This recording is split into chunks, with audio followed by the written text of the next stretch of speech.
ऊंचाई पर पहुंचाने वाला और भ्रष्टाचार से मुक्ति दिलाने वाला अगर कोई है तो वह है माननीय प्रधानमंत्री मोदी जी और एनडीए भाजपा की सरकार। वो बच्ची है, बच्चे का जवाब मैं नहीं देता। एक सवाल है कि आप लोग इस बार चुनाव में कितने सीट जीत रहे हैं?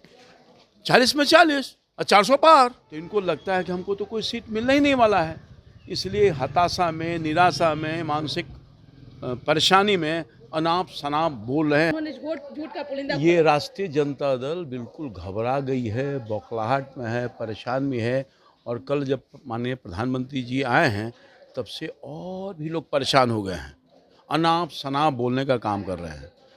बिहार की जनता, देश की जनता मोदी जी को अपना सर्टिफिकेट दिया है कि इस देश का काम करने वाला, देश की उन्नति और तरक्की करने वाला, हर समाज का काम करने वाला, देश को ऊंचाई पर पहुंचाने वाला और भ्रष्टाचार से मुक्ति दिलाने वाला अगर कोई है तो वह है माननीय प्रधानमंत्री मोदी जी और एनडीए भाजपा की सरकार। लेकिन मीसा भारती ने भी लगातार कैंपेनिंग के दौरान वो आप पे भी हमलावर हैं और बीजेपी पर तो खास तौर से हैं ही, लेकिन उन्होंने यह भी कहा कि एक बार फिर से हमें मौका दीजिए तब आपको काम दिखेगा, अभी काम नहीं हो रहा है। मैंने जितना काम करवाया है अपने इस 10 साल के रिजीम में, वहाँ भी मैं सांसद था और इस 10 साल से सांसद हूँ भारतीय जनता पार्टी और एनडीए का।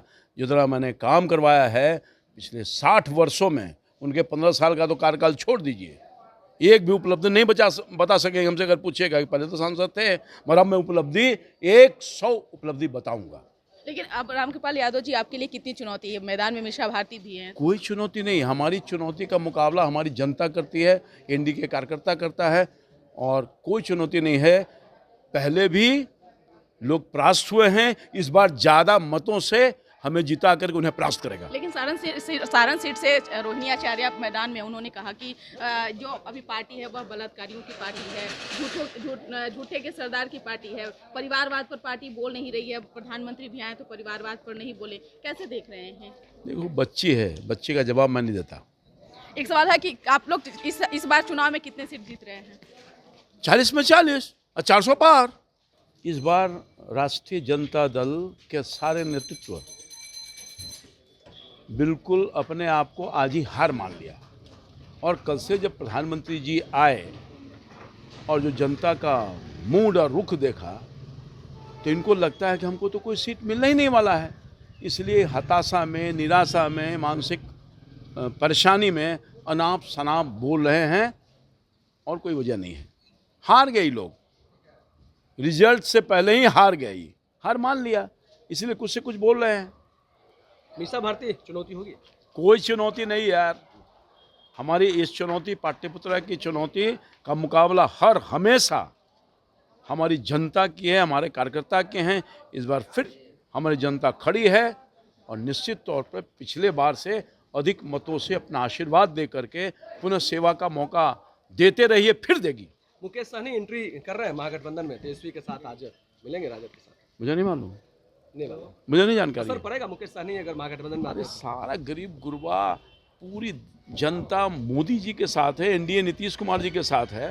नीतीश कुमार और मोदी जी ने गरीबों के लिए काम किया है, कल्याण किया है, उनके उत्थान किया है, गरीबी से बाहर निकाला है, मुफ्त में भोजन दे रहे हैं, स्वास्थ्य सुविधा दे रहे हैं, आयुष्मान कार्ड दे रहे हैं, हर घर बिजली दे रहे हैं, नली गली का निर्माण कराने का काम किया है, हर महिलाओं को सम्मान दे रहे हैं, किसानों को सम्मान निधि देने का काम कर रहे हैं, रोजी रोजगार देने का काम कर रहे हैं। तो लूट नहीं रहे हैं। ये जो लूट की छूट थी वो बंद हो गया है।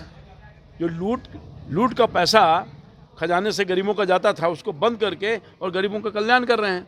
तो अब इन लोगों के चक्कर में कोई पड़ने वाला है? नीचे से सब फर्स्ट हो जाएगा। 40 में 40 मन बना लिया, बिहार की जनता देगी और पाटलिपुत्रा में तो देगी ही देगी। और पूरे देश में 400 पार, हर घर से, हर दिल से यही आवाज। इस बार फिर मोदी सरकार, अब की बार 400 पार, फिर मोदी सरकार, घर घर से यही आवाज। बहुत बहुत शुक्रिया। तो आपने सुना कि क्या कुछ कहना था रामकृपाल यादव का। इस पर बस इतना ही, बने रहे न्यूज़ नेशन के साथ। धन्यवाद।